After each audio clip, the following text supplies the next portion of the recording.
Uşaqlar, bugün biz sizlə baxacağıq Amerika mövzusunun izahına, yəni Amerika Birləşmiş Ştatlarının yaranmasına.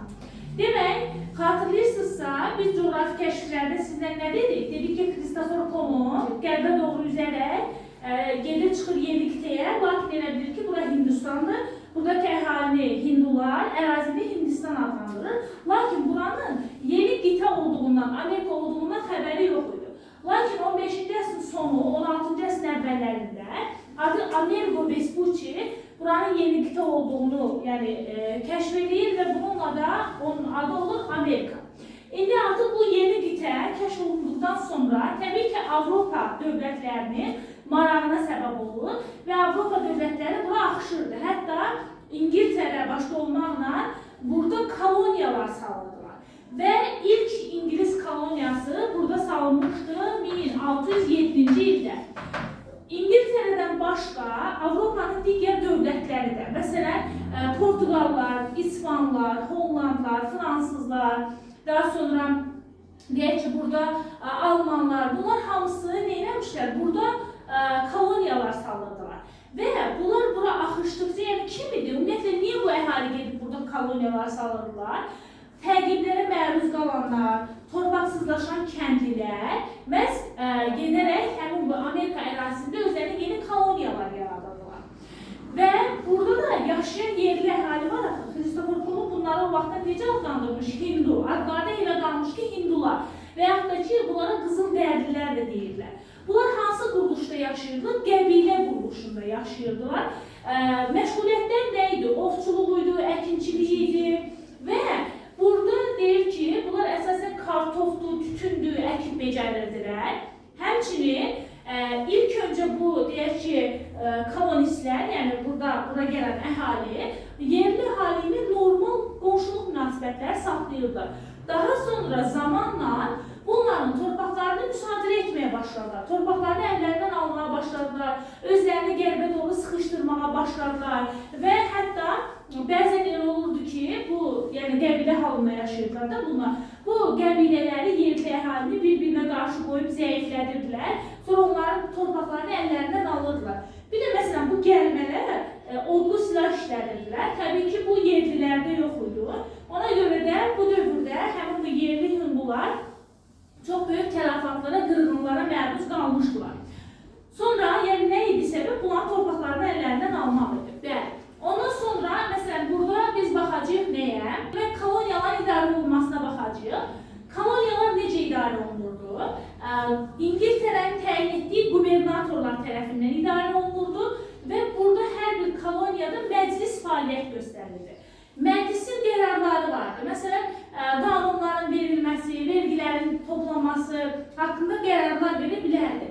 Yalnız qubernator, yəni general qubernator məclisin qərarına ləğv edə bilərdi. Burada deyək ki, bu idarə etmə formasında məsələn, hər bir koloniyanın özünün müstəqil orqanları var idi, idarə etmə, müstəqil idarə etmə qurumları var idi. Amma ümumilikdə hamısı Britaniyanın təbirliyində idi, yəni Britaniyanın hakimiyyəti altındaydı.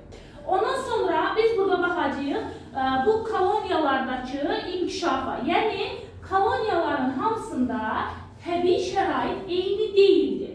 Necə idi? Məsələn, şimalında fərqli idi, cənubunda fərqli idi. Məsələn, şimalında, yəni Amerikanın şimal hissəsində koloniyalar, şimalda yerləşən koloniyalarda daha çox, belə deyim də, qış uzun sürürdü, əkinçilik üçün yararlı torpaqlar yox idi. Ona görə də bunlar müəssisələr yaradırdılar, toxuculuq müəssisələri və ya da hər hansı bir sahə ilə bağlı olan fabriklər bunlar yaradırdılar. Cənub hissədə isə əkinçilik üçün yaxşı şərait olduğuna görə burada iri plantasiyalar var idi. Plantasiyalar da nədir? İri əkinçilik sahələridir. Tutaq ki, tütündən, qarğıdalı ilə, hər hansısa bir nəyisə istehsalı ilə məşğul oldular və burada nədən istifadə edirdilər? Qul əməyindən istifadə edirlər. Plantasiyalar vardı, plantasiya və burada istifadə edilir qul əməyindən. Həmçinin burada hansı qaydalar olacaqdır? Feodal qaydalar. Lakin şimal hissədə dedik nələr yaradırdılar bunlar? Məsələn, deyək ki, zavodlar, fabriklər, hər hansısa bir müəssisə, həmçinin əl əməyinə əsaslanırdı. Muzlu əməkdən də istifadə edirdilər burada, muzlu əməkdən və bu da kapitalist münasibətlərinin inkişafına gətirib çıxardırdı. Aydındır. Ümumiyyətlə onu deyim ki, burada İngiltərənin qoyduğu qadağalara. Məsələn, 18-ci əsrdə koloniyalar, yəni bir-birləri ilə qarşılıqlı şəkildə əlaqədə olduğu üçün artıq 18-ci əsr ortalarından Amerikan xalqı, yəni formalaşmağa başlanmışdı burada. Və İngiltərədə burada bir sıra qadağalar qoymuşdu. Məsələn, İngiltərənin koloniyalara qoyduğu qadağalara baxsaq, görərik ki, onların qərbə doğru köç eləməsi qadağan oldu. Qadağalar. Deyir ki, İngilislər kommunistlərə qərbə doğru köçməyə qadağa qoyurlar. Həmçinin dəmir və yun parça məmulatlarının toxunması da qadağan olunur burada. Yəni bir növ bura İngiltərənin müstəmləkəsi idi. Yəni bura xam mal bazası kimi baxır və satış bazarı kimi baxır.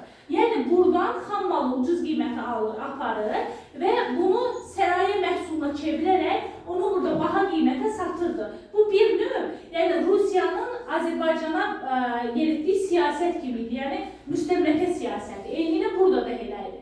Və burada həmçinin deyir ki, bu koloniyaların digər Avropa dövlətləri ilə, məsələn, hansı Fransa, ondan sonra Hollandiya, bunlarla məhz ticarət əlaqələrinə qadağa qoymuşdu. Yəni, bu malların idxalına böyük miqdarda rüsum qoyulur ki, məhz bu ticarəti məhdudlaşdırsın. Buna baxmayaraq, yenə də koloniyalarda ticarət inkişaf edirdi.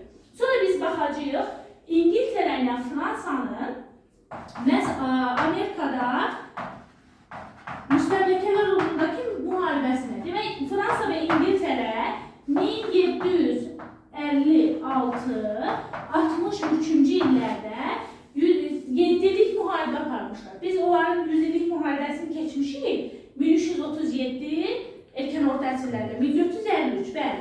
Bir də onların 7-lik müharibəsi var 1756-63-cü ildə. Bu da məhz buradakı koloniyalar uğrundaydı, yəni müstəmləkələr uğrundaydı. Yəni bu müharibədə İngiltərə qalib gəlir və Fransanın həmin bu Amerikadakı koloniyalarını da ələ keçirir. Məsələn, Kanadadır, Benqaliyadır və s. bu əraziləri ələ keçirmişdir.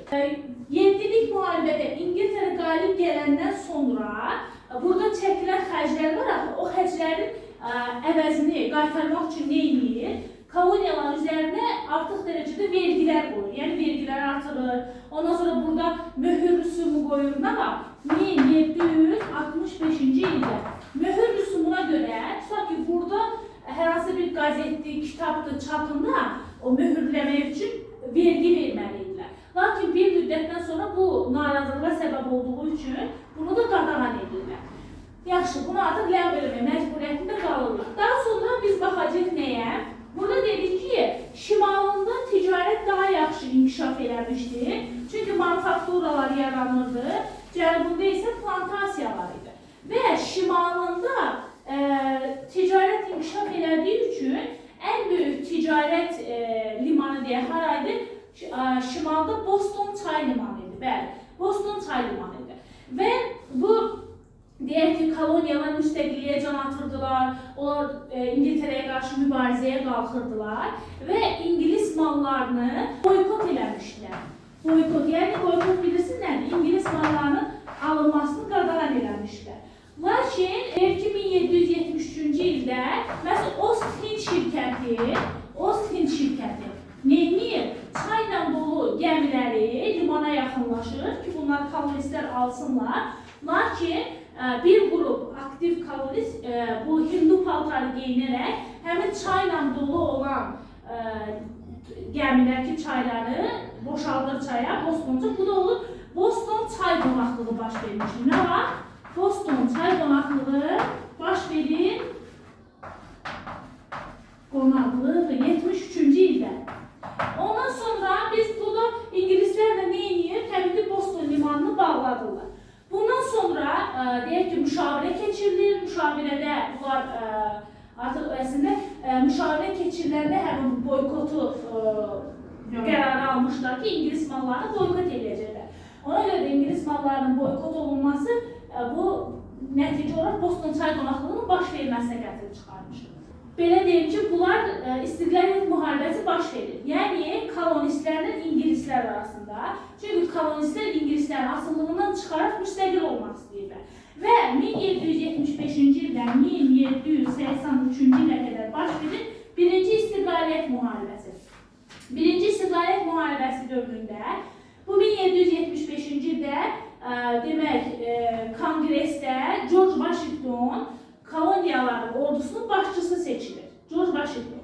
Bundan sonra 1776-cı ildə isə Thomas Jefferson'un müəllifi olduğu İstiqlaliyyət Bəyannaməsi qəbul olunur. Məhz İstiqlaliyyət Bəyannaməsidir ödə 4 iyulda. Deyək ki, İstiqlaliyyət Bəyannaməsinə görə burada Amerika Birləşmiş Ştatları yaranır. Yəni koloniyalar Birləşmiş Amerika Birləşmiş Ştatları adlandırılır və bundan sonra hələ indi də deyək ki 4 iyul Amerikada qeyd olunur, İstiqlaliyyət günü kimi qeyd olunmuş. İstiqlaliyyət Bəyannaməsində məhz hakimiyyətin xalqa məxsus olduğu, yəni hakimiyyətin mənbəyinin xalq olduğu, məhz xalqın buradakı müstəbidləri qovaraq öz dövlətlərini qurmaq iqtidarında olduğu da bildirilmişdir. Sonra biz baxacağıq ki, bu İstiqlaliyyət müharibəsi dövründə məhz kolonistlərdə birinci artıq məğlub olurlar. Daha sonra isə George Washington burada nizamlı şəkildə ordunu qurur. Həmçinin Franklin var idi, Benjamin Franklin. Benjamin Franklin'i bunlar digər Avropa ölkələrinə göndərərək, əsasda Parisə göndərərək, yəni kolonistlər Amerika Birləşmiş Ştatları özlərinə müttəfiq axtarırlar. Və İngiltərə ilə düşmən olan Fransa, İspaniya, təbii ki Hollandiya nə edir? ABŞ-nin tərəfini saxlayır, yəni hətta Fransa ilə ABŞ arasında müqavilə imzalanır, ticarət müqaviləsi. Ondan sonra deyək ki, burada İstiqlaliyyət müharibəsinə dəstək verilir, gəmilər, fransız qoşunu, ondan sonra vəsait deyək ki, ordu göndərilir ABŞ-yə, Fransa və bunun nəticəsində təbii ki, məhz ABŞ ordusu nəticə olaraq qalib gələcək. İndi müharibənin gedişatına baxsaq, burada baş verən döyüşlər var. Məsələn, burada baş verir 1777-ci ildə Saratoga döyüşü. 1777-də Saratoga döyüşündə Amerika Birləşmiş Ştatları qalib gəlir. Saratoga döyüşündə Amerika Birləşmiş Ştatları qalib gəlir. Hətta Saratoga döyüşü ABŞ-nin beynəlxalq nüfuzunu artırmışdır. Bundan sonra biz baxacağıq ki, burada növbəti döyüş baş verir 1781-ci ildə Yorktown döyüşü. Yorktown döyüşündə də yenə Amerikalılar, kolonistlər qalib gəlirlər və Yorktown döyüşü məhz müharibənin taleyini həll edir. Yəni İngilislər məğlub olur, məcbur 1783-cü ildə Versalda müqavilə imzalayırlar və bu müqavilənin şərtinə görə İngiltərə ABŞ-nin müstəqilliyini tanıyır. Yəni Amerika Birləşmiş Ştatlarının müstəqilliyini tanıyır. Həmçinin deyir ki, Allegan dağlarından Mississippi çayına qədər olan ərazilər ABŞ-nin ərazisi hesab olunur və burada Kanada isə İngiltərənin müstəmləkəsi olaraq qalır. Bundan sonra biz baxacağıq ki, bu məsələn neçənci ildə dedik? 1775-83-cü illərdə baş verir, düzdür, İstiqlaliyyət müharibəsi və ABŞ-nin qələbəsi başa çatdı. Yəni ABŞ-nin qələbə qazanmasının səbəbləri var idi. Nə idi? Məsələn, İngilislərdən fərqli olaraq Amerikalılar bura öz doğma vətənləri kimi baxırdılar. Həmçinin Amerika məsələn deyək ki, İngiltərə üçün uzaqdaydı axı. İngiltərə öz ölkəsindən nə qədər uzaqda müharibə aparırdı. Burada ordu saxlamaq, burada müharibə aparmaq onun üçün çətin idi, vergiləri artırmalı idi. Bu da İngilis əhalisinin, İngilis xalqının narazılığına səbəb olurdu.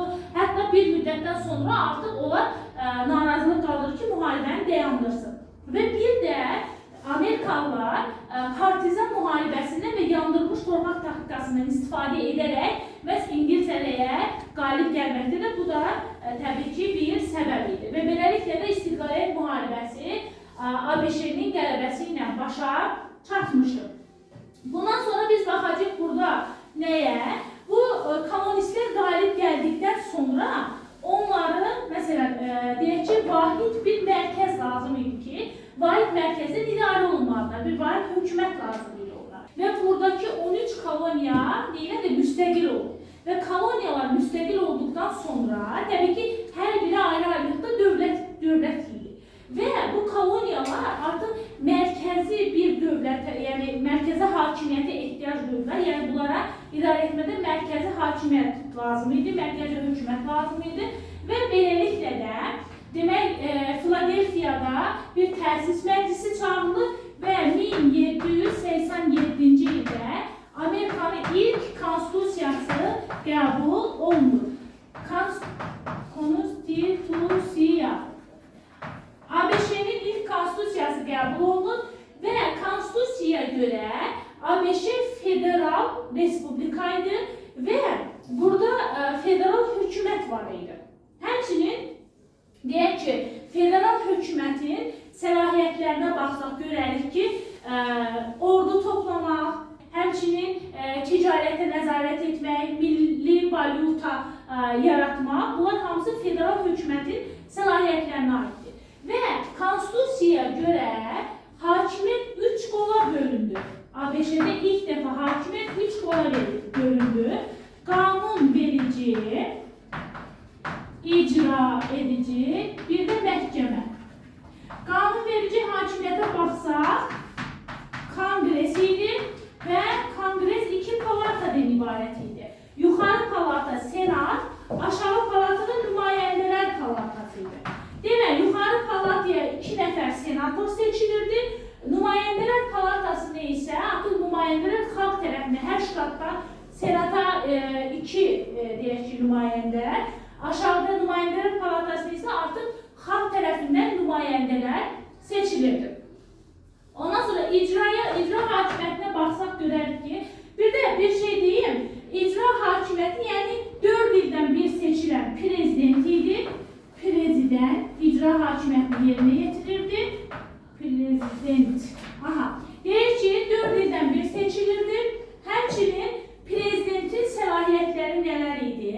Məsələn, burada hərbi qoşuna komandanlıq eləmək, ondan sonra xarici siyasəti idarə etmək, həmçinin qanunların icrası, həmçinin biri də var idi, ali məmurların təyin olunması. Bunlar hamısı prezidentin səlahiyyəti idi, 4 ildən bir seçilirdi və ilk prezident 1789-cu ildə ABŞ-də seçilmişdi, George Washington idi. Məhkəmə isə, məhkəmənin səlahiyyəti nə idi? Qanunların konstitusiyaya uyğun olub olmamağını yoxlamalıydı. Məhkəmə nümayəndələri senat tərəfindən təsdiq olunurdu, ömürlük seçilirdi və prezident tərəfindən də nə edirdi? Deyir ki, belə deyək də, təyin olunurdu, senat tərəfindən təsdiqlənirdi. Ondan sonra biz baxacağıq ki, konstitusiyada, məsələn, hakimiyyət mənbəyi xalq idi, lakin burada seçki hüququ göstərilməmişdi. Seçki hüququ ştatlara görə müəyyən olunurdu. Lakin əmlakı olan şəxslər seçkidə iştirak edə bilərdi. Həmçinin deyir ki, məsələn, qadınlar, qullar, qaradərlilər, ağların aşağı təbəqəsi, yəni ağ dərli insanların aşağı təbəqəsi nədir? Yoxsullar seçkidə iştirak edə bilməzdi. Bunların seçki hüququ yox idi. Həmçinin 1791-ci ildə hüquqlar haqqında bil qəbul olunub. ABC-də, biz dedik, İngiltərədə 1689 idi.